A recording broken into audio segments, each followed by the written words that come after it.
1,5 bulan yang lalu, Xi Jinping sudah mengancam Jokowi. Kalian harus sikapi Islam dengan keras. Saya kok nggak paham ini, kok presiden negara lain ngancam presiden kita. Tinggal tunggu tanggal mainnya penyembelihan orang-orang yang melawan, karena jumlah yang mati sebenarnya sudah menembus 6.000 orang. Dari yang diracun, yang dibunuh, yang ditembak. Di penjara sekarang ada 2.000 orang pemuda, dan ustadz-ustadz model saya ini ada sekitar 50 orang. Pokoknya keren dah. Ustadz ditangkap, anak-anak remaja masjid salah dikit tangkap. Jadi dalam penjara sekarang ada 2.000 orang. Ya, nggak percaya? Ayo kita cek sama-sama. Negeri ini memang sudah dihancurkan dengan serius. Maka saya himbau buat para semua jamaah, jangan jauh-jauh dari Allah.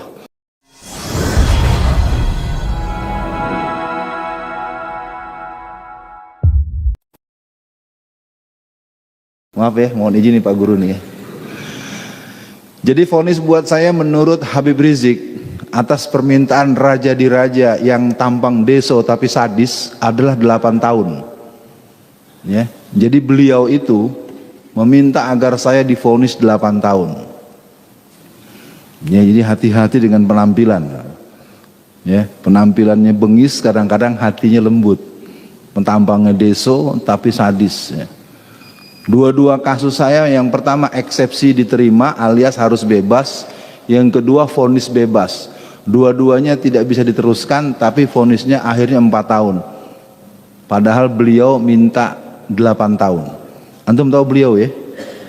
Nah, maksudnya sekarang kalau pakai nyebut nama lagi, pasal lagi gitu ya. Udah pakai beliau aja dah. Ya. Udah. Saya tutup saja dengan prosesi pengetukan palu ketika akan vonis, supaya jamaah juga dengar. Setelah saudara Alfian alias Alfian Tanjung melalui rangkaian persidangan bla bla bla bla bla, dinyatakan bahwa saudara Alfian tidak berkesesuaian dengan pasal yang disangkakan. Ayat 2, barang siapa orang yang menyampaikan sesuatu demi kebaikan bangsa dan negara bukanlah sesuatu yang bersifat kriminal, maka dengan ini saudara Alfian dinyatakan bebas. Tapi tetap dan yang ribut saya di kasasi itu bapak polisi. Ya, lucu ya. Kalau orang kan kalau udah di sidang urusannya kan antara kejaksaan dengan kehakiman ya. Konferensi pers. Ya, dan terutama jenderal-jenderal Kristen. Ya, saya akan katakan ini sekarang memang ada 50 jenderal Kristen di kepolisian. Bukan 20, 50. Nah, saya ngalami langsung karena sejak saya disidang tanggal 16 bulan Agustus tahun 2017. Sidang pertama aja itu ketika saya dibawa dalam keadaan diborgol karena pengadilan itu penuh ramai, itu ribut. Kenapa Ustadz Alfian diborgol? Akhirnya sejak itu kata hakim, sejak hari ini persidangan Ustadz Alfian tidak boleh diborgol lagi. Nah, bolak-balik tanggal 27 Desember tahun 2017 sidang kasus di Jakarta. Kasus Jakarta itu adalah kasus yang merupakan saripati ceramahnya si Ciptaning yang mengatakan bahwa PDI Perjuangan dicoblos oleh 20 juta warga PKI. Lalu saya masukkan di Twitter, isinya 85% pemilih PDI Perjuangan adalah PKI. Ini ceritanya seperti orang curi motor Pak Budiman. Ada orang nyuri itu. Maling tuh, maling. Jadi yang ditangkap bukan yang maling, yang ngasih tahu. Kan lucu kan? Makanya ketika Bang Yusril jadi saksi, itu habis sama Bang Yusril tuh. Hakim segala macam, jaksa nggak bisa ngomong. Tapi ya begitu. Oke ya, jadi kesimpulannya saya masih seperti yang dulu, cuman mungkin kemarin udah kena lagi pasal di Sumatera Barat. Terus-terusan nih, saya dilaporin terus. Oke, cukup sampai di sini. Karena tadi ada amanat dari Pak Ustadz Budiman untuk menyampaikan hal-hal yang khusus. Ya, saya berharap saya tidak slip of tongue, saya nggak salah ngomong. 1,5 bulan yang lalu, Xi Jinping sudah mengancam Jokowi. Kalian harus sikapi Islam dengan keras. Saya kok nggak paham ini, kok presiden negara lain ngancem presiden kita. Ini terus terang saja, ini saya karena tadi saya tegas betul tadi Ustadz Budiman bilang, Ustadz Alfian akan menyampaikan sesuatu yang tidak atau jarang didengar. Seperti dulu juga pernah saya, maaf, masih ada nggak Bapak yang polisi di sini? Ya, Bapak kan yang marah sama saya waktu saya bilang polwan digebukin, lalu Bapak komplain, akhirnya saya kirimin videonya. Iya, dulu waktu ada proses sweeping di hotel di Medan, saya sempat cerita, saya ingat beliau tuh agak komplain. Oh ini gini mana? Akhirnya saya kirimin video pada beliau ketika pengusaha Cina pemilik hotel ada proses penertiban oleh pihak Poltabes Medan. Aneh kan? Acara hotel katakanlah di apa istilah kalau bahasa dinasnya itu, didatangi oleh petugas, petugasnya dimarahi dan polwannya digebukin sampai rontok giginya. Ya, waktu itu beliau agak komplain, nggak mungkin gini ya. Saya kirimin videonya dan karena beliau nggak kasih komentar, mudah-mudahan saya nggak keliru lagi kalau ngomong. Baik ya, jadi Xi Jinping itu sudah perintah dan kita sedang menunggu pengesahan undang-undang HIP. Bukan menunggu berarti kepengen, bukan. Kalau undang-undang ini disahkan, ini pengajian nggak bisa nih. Terus terang aja nih, lagi ngaji atau diserbu sama Satgas partai titik-titik, ente nggak bisa ngelawan, salah demi hukum. Jadi undang-undang HIP itu blade-nya adalah blade penghapusan TAP MPRS nomor 25 atau 66. Beneran, ini saya gini-gini kalau kata teman-teman deket, ini Profesor Doktor PKI nih. Asli, saya tidak dalam konteks tekebur, saya ingin katakan undang-undang ini disahkan, tunggulah kita akan berhadapan seperti di Angola. Ya, makanya saya nggak tahu, ntar dia sidang lagi malam-malam, ketok palu. Nah udah ya, saya pikir begitu dulu satu poin. Saya karena harus mencukupkan 10 menit. Yang kedua, gerakan PKI sekarang itu betul-betul sentralnya Jawa Tengah, Jawa Timur. Jawa Tengah itu Semarang dan Boyolali, full. Dari tingkat RT sampai tingkat wali kota, bupati, sampai gubernur Jawa Tengah. PKI Pak. Ya, cuman repotnya kan kalau ngomongin dibantah-bantah mulu. Saya udah bilang kalau mau debat di TV mana, syaratnya 2. Jangan pakai pasal, jangan pakai fisik. Kalau saya diberi kesempatan mau profesor yang mana, doktor yang mana, ini punten cek Sundanya, hampura. Bukan sok pinter. Ini kan anak udah keterlaluan ini. Karena pernah terjadi mau ada acara di TV One, batal. Gara-gara narasumbernya saya. Bukan karena saya dianggap jahat. Jadi gini ceritanya. Satu hari manajemen TV One telepon saya. Ustadz Alfian siap? Ya siap lah kalau soal PKI mah gua. Kalau nerang-nerangin kayak Ustadz Budiman saya harus nyatet, nggak bisa. Atau Bapak apa nih, kita imam kita tadi, itu imam kita tuh kan unik ya. Dulu sering mimpin tahlil, suruh segala macem, sekarang udah jadi salafiyun ya.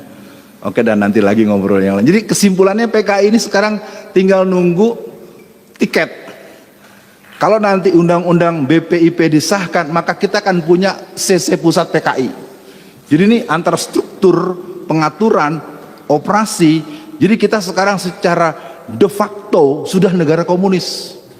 Tinggal menunggukan de jure-nya. Dan kalau saya lihat perlawanannya kagak jelas.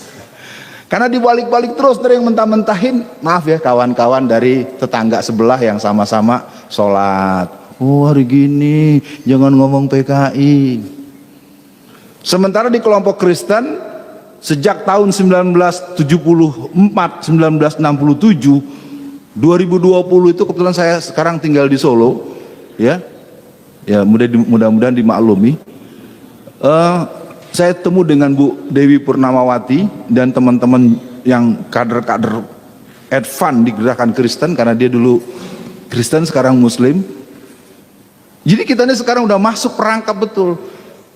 Lihat saja tuh kemarin tuh yang kelilingin tank-tank sama pasukan khusus di depan Petamburan, itu kader gereja itu.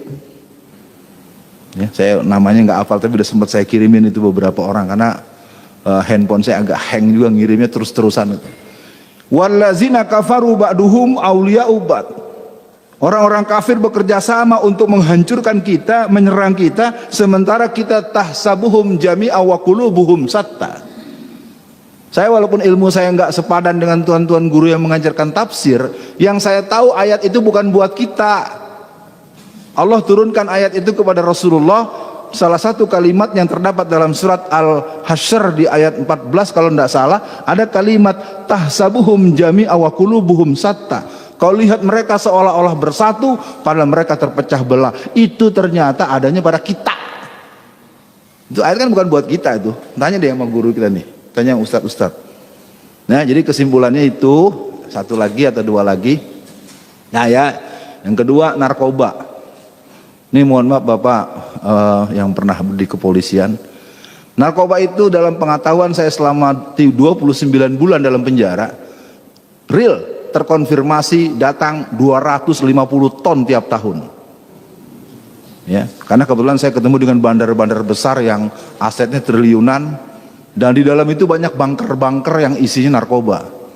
Saya nggak bisa lagi ngomong dan nyerah udah. Ya, jadi kalau ada, jangankan saya yang sama-sama tahanan, Kalapas aja kalau mulai menyoal bulan depan ganti.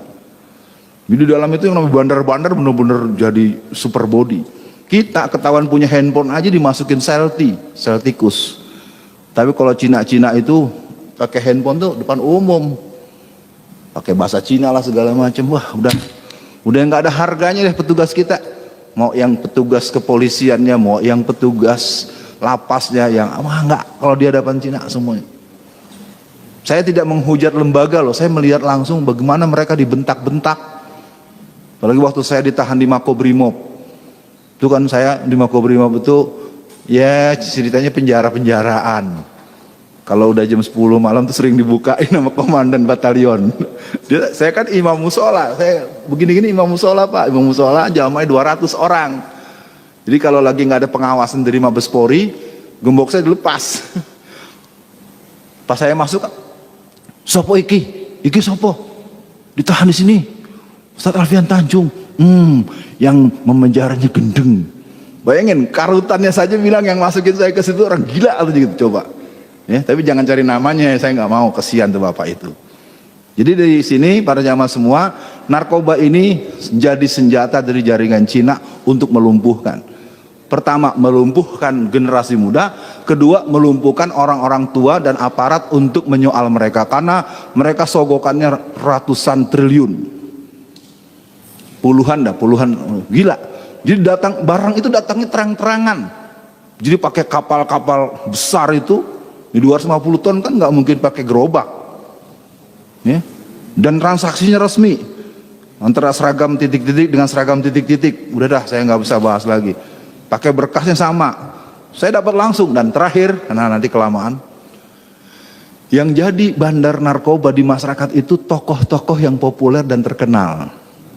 Di tingkat ini, izinkan saya nggak berani nyebut nama, takut saya, asli takut. Beneran Pak, saya ngomong aja takut udah. Karena saya kan di dalam diketahui, karena saya ini wakil ketua Komite Dakwah Khusus MUI Pusat. Jadi anak-anak tuh pada cium tangan mulu lah, udah pada laporan. Ustadz gimana Ustadz gini-gini, kamu kenapa kasusnya? Ya saya 13 kilo Ustadz, hukuman saya hukuman mati. Terus tapi sebenarnya yang punya, disebut tuh nama-nama orang. Lu bener ngomong gitu? Buat apa Ustadz, dari penjara? Jadi sekarang ini memang betul kalau kita nonton film India, Tuan Takur, lu Tuan Takur nggak? Ya kalau saudara-saudara bangsa ini kita padahal di belakang tanah rakyat dijarah, anak-anak kecil diracun segala macam. Jadi negeri ini Tuan Takurnya ada banyak. Siapa saja dia, cari sendiri aja. Ya, kena pasal lagi gua nanti ya. Tapi intinya negeri ini memang sudah dihancurkan dengan serius. Maka saya himbau buat para semua jamaah, jangan jauh-jauh dari Allah. Jadi khutbah Jumat Ustadz kita kemarin Jumatan itu keren. Kalau yang Jumatan kemarin di sini keren. Saya karena takut terlalu romantis, hampir saya peluk tuh kemarin menjelang saya pulang. Semoga beliau sehat, Allah kasih rezeki yang banyak, ya. Dan saya tahu beliau ini orangnya sangat tekun belajar. Sekian dulu para pemirsa sekalian, bahan-bahan yang lain menyusul, nggak tahu kapan menyusul, karena ini pengajian beliau ya, saya nggak tahu. Yang jelas saya mohon maaf, karena kalau diterusin urusannya udah kejauhan, terlambat, ya. Tinggal tunggu tanggal mainnya penyembelihan orang-orang yang melawan, karena jumlah yang mati sebenarnya sudah menembus 6.000 orang. dari yang diracun, yang dibunuh, yang ditembak. Di penjara sekarang ada 2.000 orang pemuda, dan ustadz-ustadz model saya ada sekitar 50 orang. Pokoknya keren dah. Ustadz ditangkap, anak-anak remaja masjid salah dikit tangkap. Jadi dalam penjara sekarang ada 2.000 orang. Ya, nggak percaya? Ayo kita cek sama-sama. Karena saya ketemu dengan lapas-lapas yang sebagai penutup. Jadi saya di penjara di Porong itu, saya sering diculik oleh petinggi-petinggi dari dirjen di tingkat Kanwil di Jawa Timur. Tapi culiknya bukan jahat, dia ngajak ngobrol, persis seperti antum. Ngobrol, Ustadz, ini gimana Ustadz, gini, nanya yang aneh-aneh terus. Akhirnya saya balikin, Bapak ini pejabat nanya-nanya gitu sama saya terus, jangan-jangan saya ntar mau dikasih pasal lagi. Enggak Pak, kita cuma ngebandingin antara briefing Pak Yasona, nonton TV, sama dengan Ustadz Alfian. Lu terus kenapa bandingannya? Saya lebih percaya omongan Ustadz Alfian Tanjung. Jadi artinya memang yang muslim itu sangat kecewa karena gerakan Kristen, gerakan komunis, gerakan Syiah. Semoga kita tidak pernah khawatir, tidak pernah gentar, karena kita akan bersama dengan Allah. Nahnu awliyaukum fil hayatid dunya wa fil akhirah walakum fiha ma tashtaha anfusuhum walakum fiha ma tad'un. Assalamualaikum warahmatullahi wabarakatuh.